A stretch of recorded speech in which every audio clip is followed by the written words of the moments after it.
Today's thought, Matthew chapter 5, the Sermon on the Mount.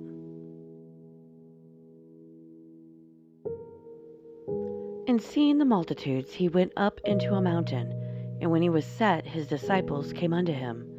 And he opened his mouth and taught them, saying, Blessed are the poor in spirit, for theirs is the kingdom of heaven. Blessed are they that mourn, for they shall be comforted. Blessed are the meek, for they shall inherit the earth. Blessed are they which do hunger and thirst after righteousness, for they shall be filled. Blessed are the merciful, for they shall obtain mercy. Blessed are the pure in heart, for they shall see God. Blessed are the peacemakers, for they shall be called the children of God. Blessed are they which are persecuted for righteousness' sake, for theirs is the kingdom of heaven. Blessed are ye when men shall revile you, and persecute you, and shall say all manner of evil against you falsely, for my name's sake. Rejoice and be exceedingly glad, for great is your reward in heaven, for so persecuted they the prophets which were before you. Ye are the salt of the earth, but if the salt have lost its savour, wherewith shall it be salted? It is thenceforth good for nothing, but to be cast out and to be trodden under foot of men. Ye are the light of the world. A city that is set on a hill cannot be hid. Neither do men light a candle and put it under a bushel, but on a candlestick, and it giveth light unto all that are in the house.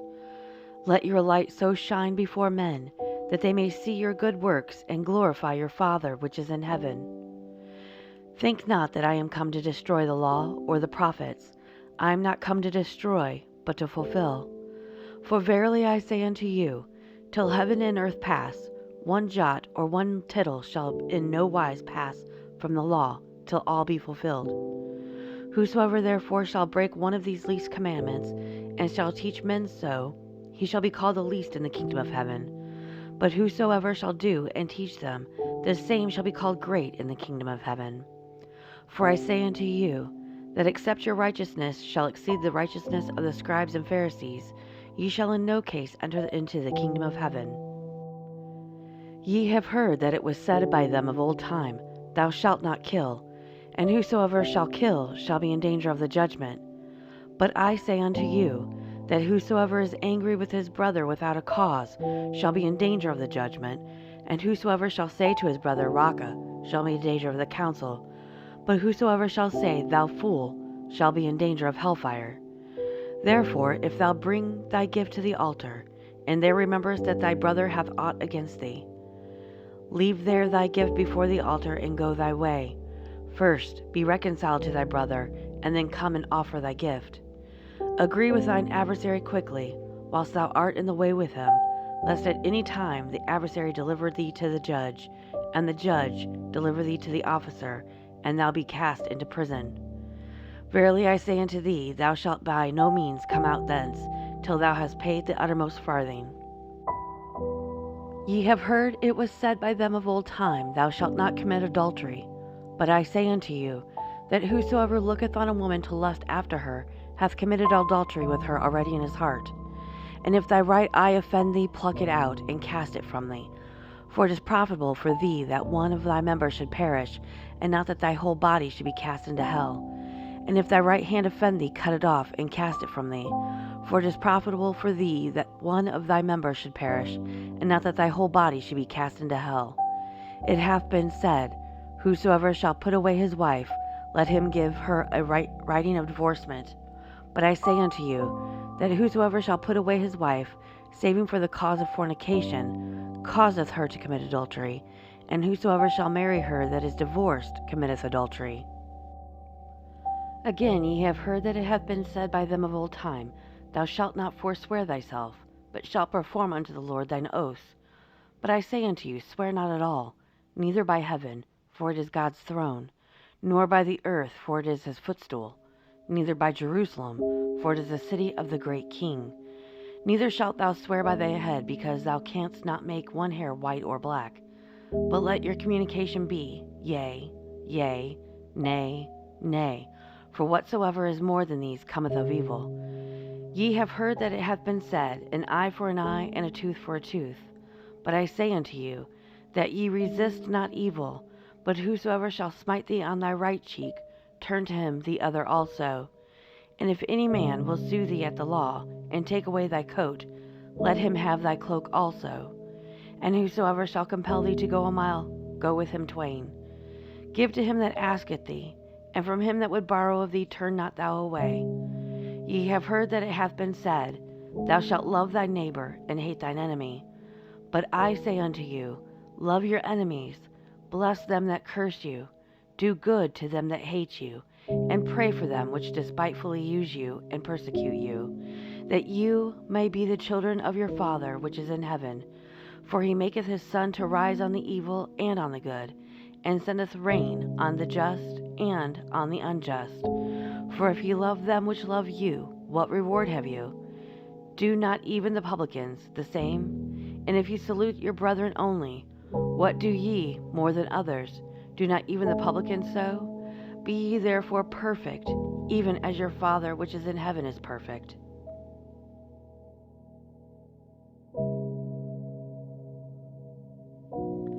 Matthew 5 begins what is known as Jesus' Sermon on the Mount. The size of the crowds following Jesus by this point in his ministry have become massive. People come from great distances in every direction to see his miracles of healing and hear his compelling teaching. The crowd includes Jesus' chosen disciples, his committed followers, and likely some who were simply curious. Understand who is telling the story. Matthew, a devoted Jew. Jesus was talking to Jews. As a tax collector, Matthew would have been fluent in reading, writing, and keeping records. That opens the possibility that this is a word-for-word transcription of Jesus' sermon.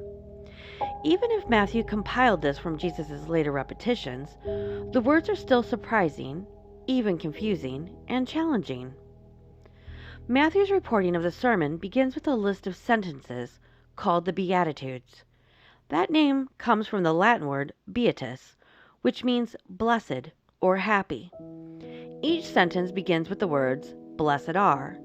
Blessed, as Jesus uses it here, means something like having a good result or outcome. It does not refer to feelings of happiness. In fact, some of these statements involve pain and suffering. Remember, reading from a merely human perspective, it is surprising to hear the kind of people he mentions are blessed.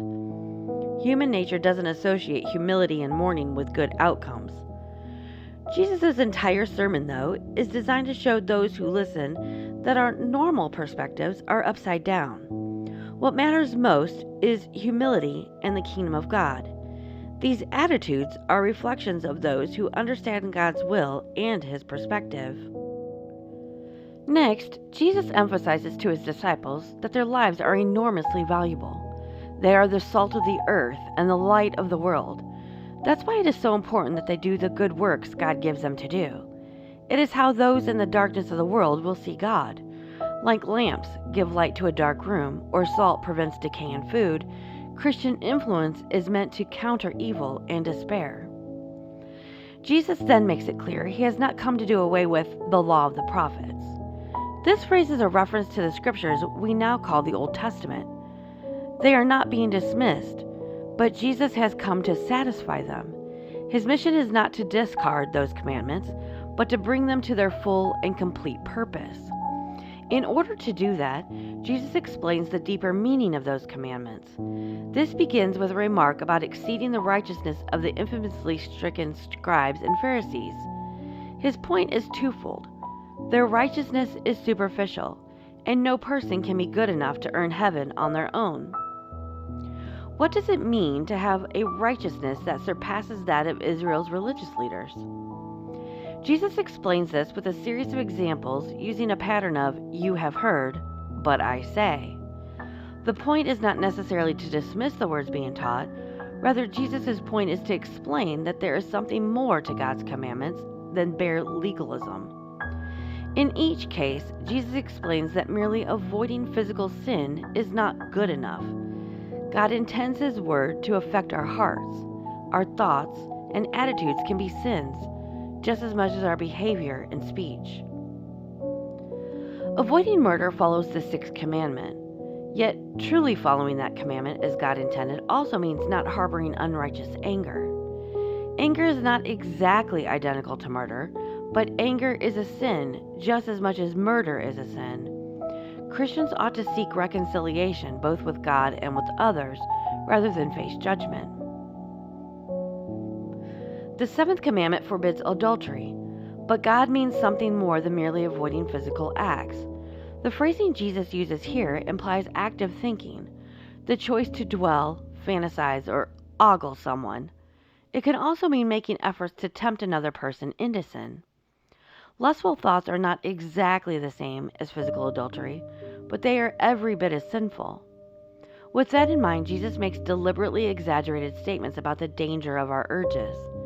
It's better to be maimed or blind rather than to let our natural instincts drag us into hell. Divorce in Jesus' era was given every loose restriction. In practice, men could dismiss their wives for virtually any reason. God's command about divorce was not a sign of his approval. It was meant to protect women from unfair treatment. Jesus shreds selfish attitudes towards marriage by saying no divorce is valid except in cases such as sexual immorality. Marriage is not something we are meant to put on and take off like a coat. It has sacred implications and should be treated accordingly. Jesus also dismissed the use of casual oaths. This does not mean wedding vows, courtroom oaths, or contracts. Jesus is speaking of sealing promises with some kind of a "I swear by" statement.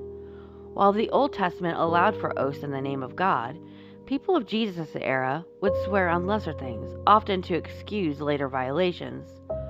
People even today will add "I cross my heart" or "I swear" to suggest a promise is sincere. Since this implies the person's word is not always trustworthy, Jesus says such oaths are evil.